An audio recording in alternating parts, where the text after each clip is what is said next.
All right. Is this thing on? Is this thing on? No drunk drivers. Late night edition. Screw style. You know what I'm saying? Rest in peace, DJ Screw. 2 in the morning, 3 in the morning. Know what I'm saying? But anyway, let's get off into the topic. Jeff Teague versus Lethal Shooter. Well, it's not versus. Jeff Teague and Lethal Shooter Fallout Dynamics. I ran across this video on YouTube. And hold on, man. Let me get all this stuff. I'm up there messing around with shit. Messing around with my notes. Yeah, we late night. We live. Let me get it together. But I ran across this video on YouTube, and Jeff Teague, former NBA player, good player, man. I want to say he was an all-star, NBA champion, all that good stuff. He has a podcast, Club 520, and I watch it. And so he mentioned something about challenging Lethal Shooter to a shooting contest. For those who don't know, Lethal Shooter is I want to say, a basketball trainer who helps current NBA players on their jump shot. I mean, that's a hell of a role or occupation for him to even climb up to the ranks of the NBA. I think I want to say last, but I've seen him working with Stephen A. Smith. So he's well known. Man has a lot of notoriety. Salute to him. And it was kind of like tongue in cheek kind of thing where Jeff Teague challenged Lethal Shooter to a shooting contest. I didn't take I didn't think nothing of it. I just thought it was, all right, Jeff T wants to smoke. Hey, former NBA player. Hey, look, dude making his rounds in the NBA. See what it is. No harm, no foul. Or so I thought. Then there was this video where I want to say Jeff Teague and then some of his co-hosts from Club 520 podcast, they seem to, and Lethal Shooter was on there as well. And throughout the discourse, this is where my eyebrows began to raise. I was like, It kind of took a turn for the worse. It didn't go bad. It's not like it's beef or anything like that. It's just some of the verbiage that was used. I was really intrigued by that, especially by Lethal Shooter. I'm kind of already familiar with how Jeff Teague and his crew talks, but Lethal Shooter, he was saying things like brother, and what else he said. He threw out the phrase, well, hey man, I'm just a black man trying to do my thing.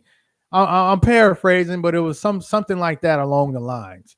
And when Lethal Shooter was saying that, it just did not have any effect on Jeff Teague and his crew.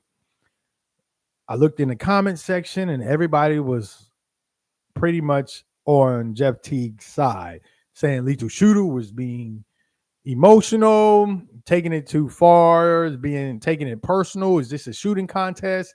Why are you getting angry and all these things? And nobody seems to have any empathy on Lethal Shooter for Lethal Shooter.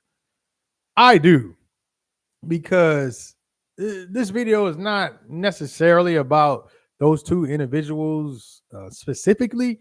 It's just more of the dynamics that I heard.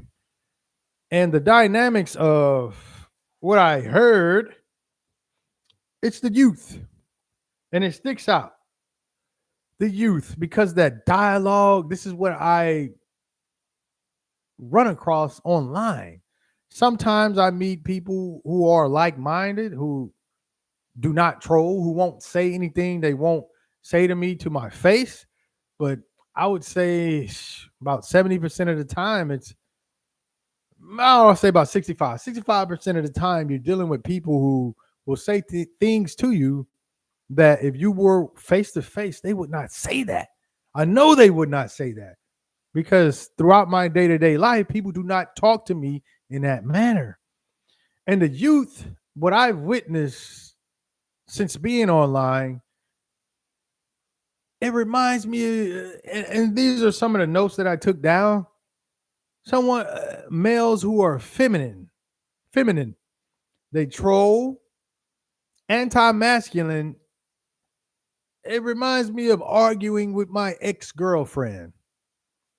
This is the state and the temperature when I do have these type of dialogue with the people online. This is the mindset that it brings me to, right?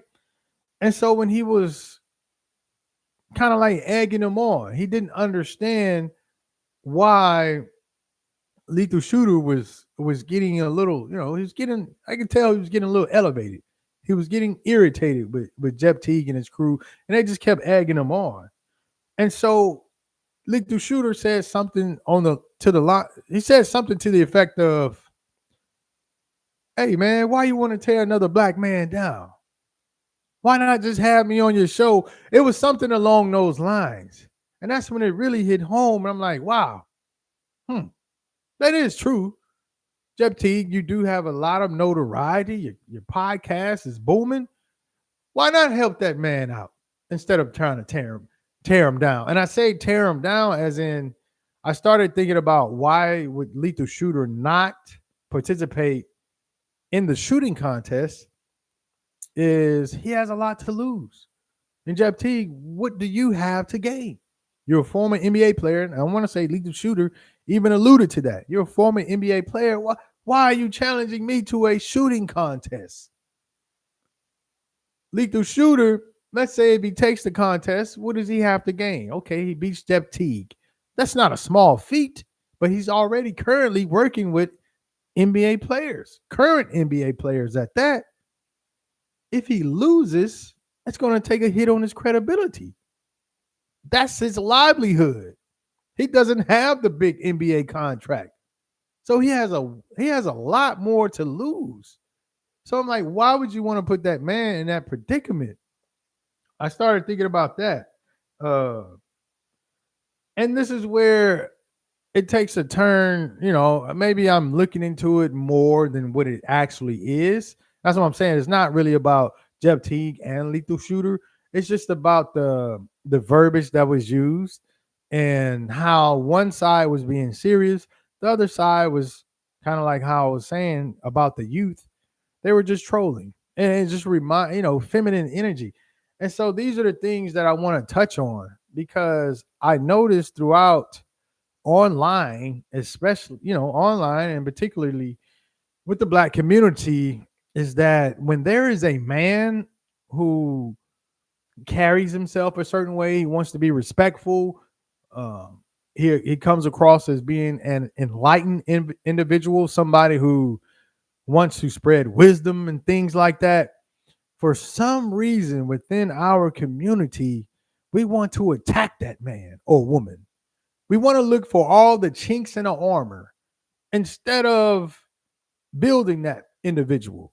Yet we'll support all of the nonsense. All of the nonsense gets all the notoriety, gets all the clicks, all the whatever. As soon as you try to tear that person down. But somebody who seems like they're upstanding, you want to look for the chinks in the armor. I'm like, why is that? Why is that? And I began to start thinking more. It seems the lack of family, meaning the complete family, man, woman, and child. We do not have that a lot within the black community. It's from what I hear and what I see, it's single parent households.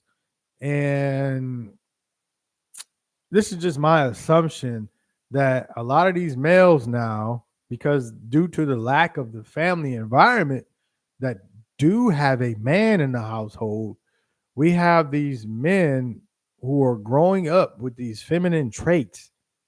And when they come across any type of man of authority, it's like they reject it. It's almost, and the reason I go back to the family because the child in the single parent household, maybe the father comes around. Let's say he does come around. And then you hear the mother say, "Don't talk to him. That's your father." And the child is like, "Man, that fool ain't doing," and it's kind of like one of those things.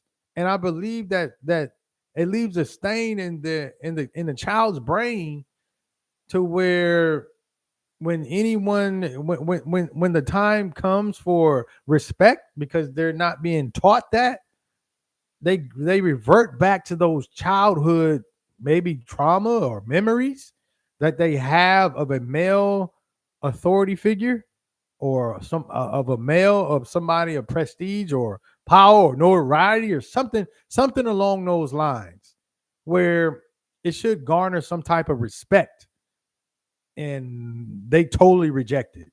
I've noticed the youth do that a lot, and I do believe it's because due to the lack of a male presence while they're growing up. Another thing I notice, the people online, they have these troll accounts. You will rarely see that man or woman who's trying to be respectful, right? And it's these people with these troll accounts, they're people of all ethnicities. 9 times out of 10, and somebody like myself, if it come across as being respectful, enlightened, wisdom, and all of those good things, stuff that people should aspire to be. If I come across somebody of either white, Hispanic, Asian online, they're very quick to be dismissive. Very quick. It doesn't matter what you say. You can spit 100% facts. They're going to be dismissive. And I expect that from them. But to the black children or the youth, they're dismissive of that same thing as well. And this is how they're being taught. I get it from the other races. I get it because that's just what it is. I'm not saying all other races participate in that or all other races act like that, but they are. I would say it's that's the more of the norm, to be dismissive than to be accepting of someone who's speaking pro community, because they don't understand that. They just don't. The stuff that they are exposed to is the negative stuff, which, rap culture and music and movies or whatever that is. They're just on the surface level of what the black community consists of. But if we're not even able to get that respect from our own, this is where I see the major problem. And these feminine guys, that's because that is a feminine trait, that you're not able to communicate in an effective manner with someone who looks like you. And I see the women, I know I'm jumping around, but hopefully you're able to kind of pick up on some of these jewels. The women, they have this anger towards the black man due to their failed relationships, because of their interactions with black men it probably have not been positive. But at the end of the day, it's your choice. It's not all black men that act in that manner.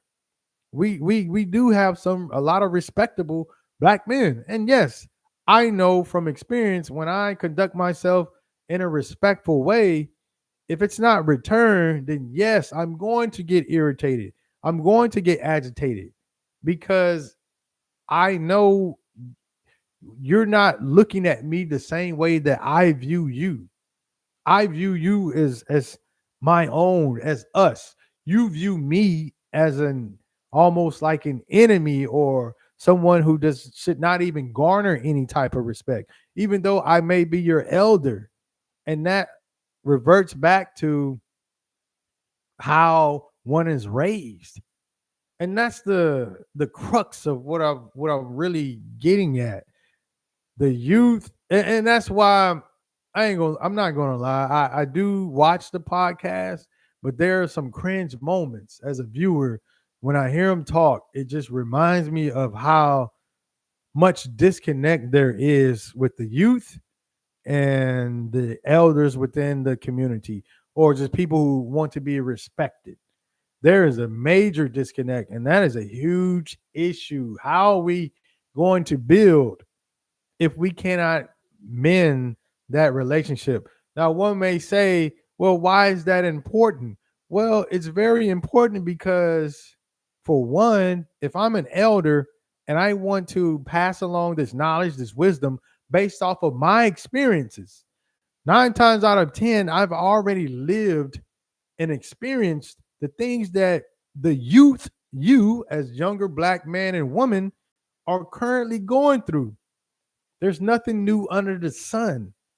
So if you're not listening to your elders and they're trying to convey this wisdom to you, what you're going to do is waste time. You're going to waste time. Right now, you may feel time is on your side, which it is, but nothing lasts forever. See, the thing is, and this is the importance of listening to when people are trying to enlighten you, is it may have took me 5 years to receive the wisdom that I'm trying to impart upon you. In one or two conversations, you're able to receive this jewel or this nugget of wisdom that it took me 5 years to receive because I went through it. And we're trying to prevent you from going through it. But because there is this disconnect, we see our youth make the same mistakes over and over and over and over again. And it is by the youth continuing this trend, there will never be any progress because everybody's starting from zero. Instead of starting from, if it's 0 to 100, they're not, instead of starting like at 35, everybody's starting at zero. So how are we able to build? So when you're being dismissive, and this is especially to my black people, when you're being dismissive, when you're being trolling and exuding this feminine energy, being emotional, you're not want to be respectful.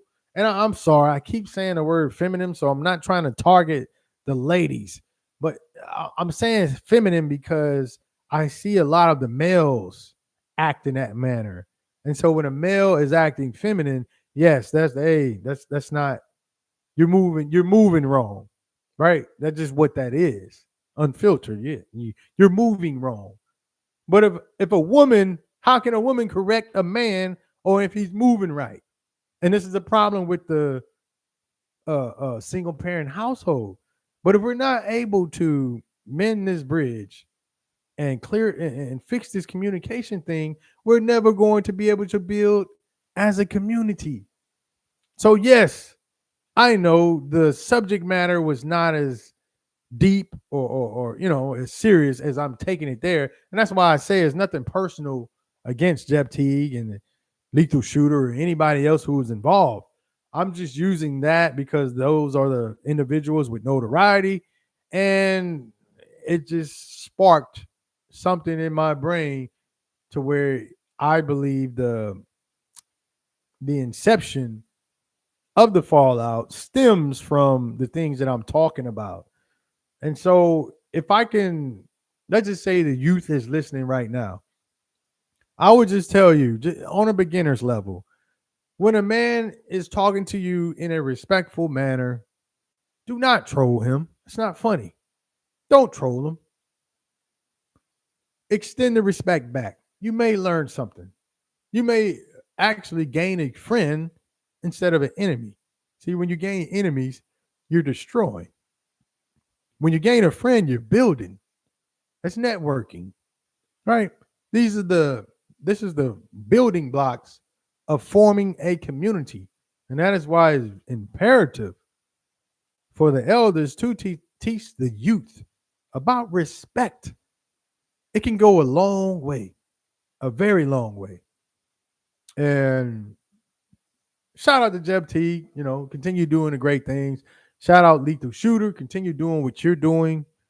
But yes, to the youth of black men and women, let's just work on that respect.